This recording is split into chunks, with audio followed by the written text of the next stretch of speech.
Hey everyone, I'm the Canadian lad, and today I watched Spider-Man Homecoming at 0.25x speed for the second time and found 29 hidden details that you may have missed at regular speed. No, this is not a re-upload, and I promise I won't be repeating any of the details I shared 4 years ago. These are 29 brand new details that will make you appreciate this movie even more. Since we've all been having fun with the brand new day set videos lately, I thought this would be the perfect time to revisit the entire Spider-Man trilogy. So without any further ado, let's begin.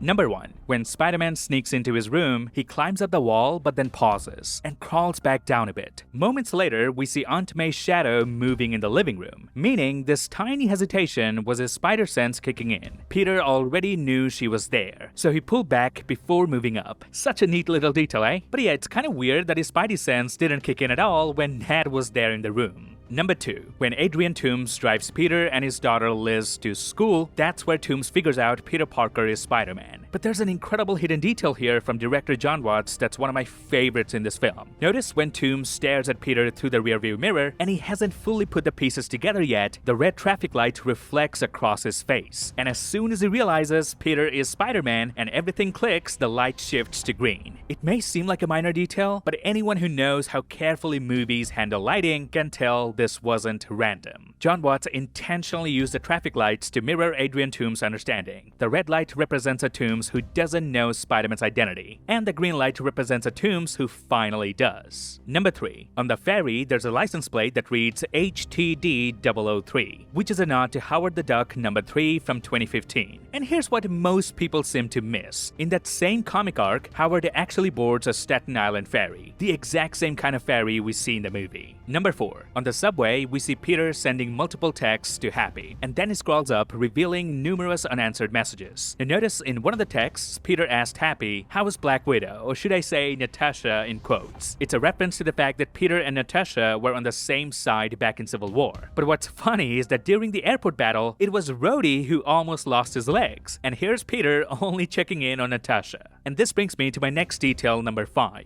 In those same texts, Peter tells Happy that he has quit band practice, so he has more time for crime fighting. And later in the film, when Peter lies about going to the band, Tony calls him out saying, "That's weird, Happy told me you quit band practice 6 weeks ago," which means Happy's actually reading these messages and passing them along to Tony. It's a small touch, but it perfectly shows that even when they're not replying, Tony and Happy are still keeping tabs on Peter and genuinely care about his well-being. Number 6. After Ned helps Peter unlock the full potential of his Spidey suit, Peter is instantly flooded with information the moment he puts the mask on. We can see that Tony actually integrated massive databases from the DMV, criminal records, and even the FBI right into the suit. There are categories like battery, trespassing, vandalism, and petty larceny, all ready for Peter to track down criminals with ease. In other words, Tony designed the suit to make crime fighting super efficient. Of course, all of this was locked behind the training wheels protocol, which Peter disabled without Tony's permission. But it really shows just how much thought and effort Tony put into building this suit for him.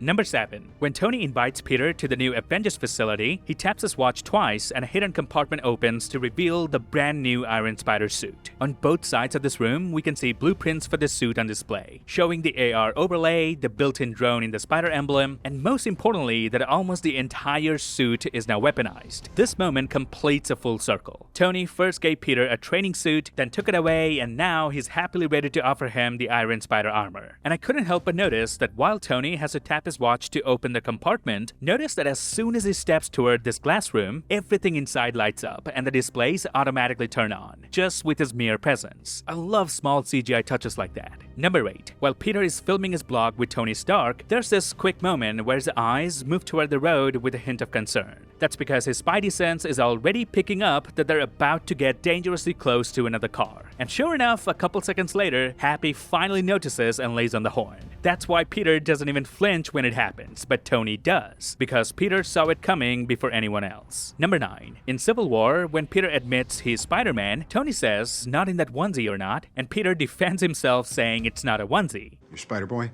Spider-Man. Not in that onesie or not. It's not a onesie. Now, if you notice in Homecoming, Tony pretty much gave Peter a onesie. Number 10. When Toomes, aka the Vulture, sends 2 of his men to track down the missing alien weapon, they end up at Peter's school, Midtown High. Now notice the first thing one of the guys says here. Can you imagine what the boss would say if he knew where we were? Now, on first watch, it sounds like he just means Toomes wouldn't want them creeping around a high school. But in reality, it's foreshadowing that Toomes' daughter Liz goes to this very school, and he'd be furious if he knew they were conducting business anywhere near her. This was actually one of the very first hints that Adrian Toomes is Liz's father. Number 11. After saving Peter from drowning, Tony calls him Crockett. This nickname is a reference to James Sonny Crockett from Miami Vice, who was known for bending the rules and defying his superiors to do the right thing. It's a perfect parallel to Peter's arc in this movie, where he keeps ignoring Tony's rules to make sure he does what's right as Spider-Man. Number 12. After Peter locks in his homecoming date with Liz, he turns to Aunt May for help with dance moves and dressing up. Now in this scene, notice Aunt May is holding a book titled The Woman in the Dunes by Kobo Abe. The story follows a zoologist who becomes trapped in a sandpit, struggling like an insect unable to escape. Exactly what happens in the final act of the film, where Peter gets trapped under the rubble thrown by Adrian Toomes. And of course, Peter's alter ego is named after an insect too. Insect. Number 13. When Spider-Man crashes Flash Thompson's car, notice in the background this graffiti says McFarlane, a reference to Todd McFarlane, who designed the iconic big lenses for Spider-Man. Number 14. When Peter's AI, Karen, tells him she has recordings of everything he sees, Peter's heads-up display shows multiple footage. Notice all of these clips are from scenes we've already watched in the movie, but now we're seeing them through Peter's eyes. Number 15. When Peter and his classmates are on the bus heading to DC for the decathlon, they're practicing quiz questions. Now notice Peter answers the question by mentioning vibranium, meaning in the MCU, vibranium is actually an established element on the periodic table. And based on the other two elements he names, strontium and barium, that puts vibranium in group 2. Which honestly makes a lot of sense since vibranium in its natural form is highly unstable. In Wakanda, they use a special dampening field while moving vibranium from one place to another, in order to keep it stable before processing. Number 16. In the same scene, notice MJ's reading Invitation to a Beheading by Vladimir Nabokov, a story about a man in a prison cell whose only companion is a spider. By this point in the film, every book we've seen MJ reading has either been a nod to Peter Parker himself or a hint that he's Spider-Man. Number 17. During Liz's party, Ned calls Peter from the living room, but if you look closely, there's a vulture-shaped decor piece in the background, foreshadowing that this is actually Adrian Toomes' house, aka the Vulture. Number 18. When Spider-Man gets trapped inside the damage control truck, he comes across the head of an Ultron bot. But notice the bot's eyes are still glowing red, which means it could still be active. This is actually the last time we saw an Ultron bot in MCU. And with Ultron confirmed to return in the upcoming Vision Quest series, this scene now retrospectively works as a subtle foreshadowing for his comeback. Number 19. When Peter calls Happy to report the ATM robbery, in the background we can see the word Bagley behind Spider-Man. And if I raise the exposure a bit more, we can even see the letters M-A-R-K, all scrambled up right next to it. That's a nod to comic book artist Mark Bagley, the legend who helped shape both The Amazing Spider-Man and Ultimate Spider-Man. He's one of my favorite artists, and his drawings in The Amazing Spider-Man are still in my head since childhood. Number 20. When Peter and Aunt May are eating at a Thai restaurant, there's a sign outside that says Korean Church of Asgard. I actually pointed out this detail years ago, but during this rewatch, I just realized the meaning behind it. This detail implies that ever since the world learned about the Asgardians, some people in the MCU may have formed an entire religion devoted to worshipping them. Number 21. Mr. Delmar told Peter to focus on school, or he might end up like him, to which Peter responded, "This is great," while glancing around the store. At the time, it just seemed like casual small talk, but recent set photos from Spider-Man Brand New Day confirms that Peter will actually work at Delmar's Deli Grocery. So in retrospect, that glance around the store wasn't so random. It now feels like Peter was already picturing himself working there one day. And considering Spider-Man was kind of responsible for the deli getting destroyed, Brand New Day might even reveal he took the job as a way to make things right. Number 22. All of Peter's classmates from this film actually show up again on the school bus in Infinity War. Marvel could have easily swapped them out for random extras, but instead they made sure to bring back the exact same actors. It's a small continuity detail, but it makes the world feel consistent and connected. Number 23. When Karen pulls up the profile of Aaron Davis, aka Miles Morales' uncle, notice one of his aliases is the Prowler, his comic book alter ego. Another alias is Brian Pincelli, which I think is a typo. It's supposed to be a nod to the character's creators, Brian Michael Bendis and Sarah Piquet Kelly. But what's truly funny here is his eye color is listed as black, which is literally impossible for humans. Number 24. When Peter lifts the lockers at school to grab his web fluid, notice we can see this section of the wall is covered in scratches, unlike the surrounding walls. This implies Peter has done this so many times, the repeated lifting has actually left permanent marks. I know I shared this detail already 4 years ago, but I found something more. Towards the end of the film, when Peter grabs his handmade suit from under the same locker, those scratches are even more prominent and bigger. So as the movie progresses, the marks on the wall grow too.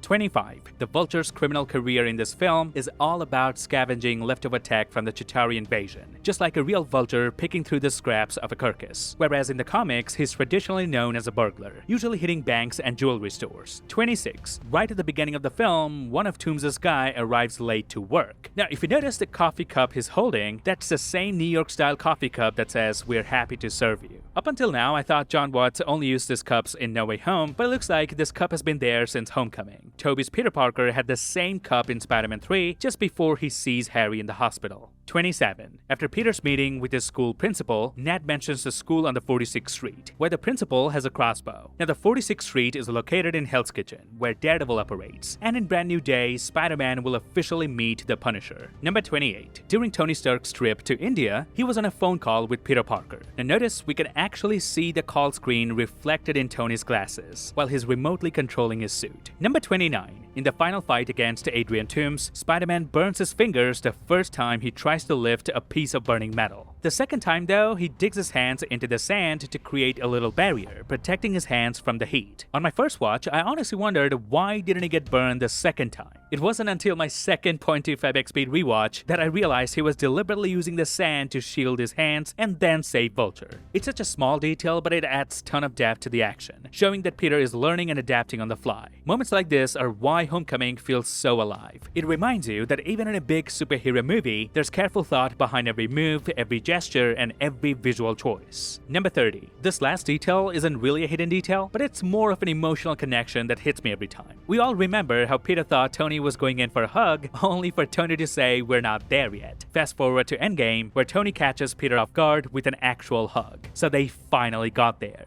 It's such a beautiful payoff that shows how far the relationship had grown over the years. And it's not the only emotional setup Homecoming gave us for Endgame. In this movie, Peter absolutely hated the instant kill mode in his suit. He found it over the top and unnecessary. But in Endgame, when Spider-Man activates that very same mode, it hits hard because we know he's using something he despises. It instantly tells us how dangerous the enemy is in Endgame. So two of Spider-Man's most powerful moments in Endgame only work as well as they do because they were seated all the way back in Homecoming. That's why I love this movie so much. Jon Watts didn't just make a fun Spider-Man film, he built emotional beats that paid off years later. And that's it. This would be my second breakdown of Spider-Man Homecoming at .25x speed. While watching this movie again, I was feeling so nostalgic thinking about the good old days of the MCU. I just hope they get back on track with films like Brand New Day, Doomsday, and Secret Wars. Now lads, if you like this video, then please give me a thumbs up, grab the subscribe button, and turn notifications on. Follow me on Instagram and X to get updates about my videos. I'll see you lads in the next one.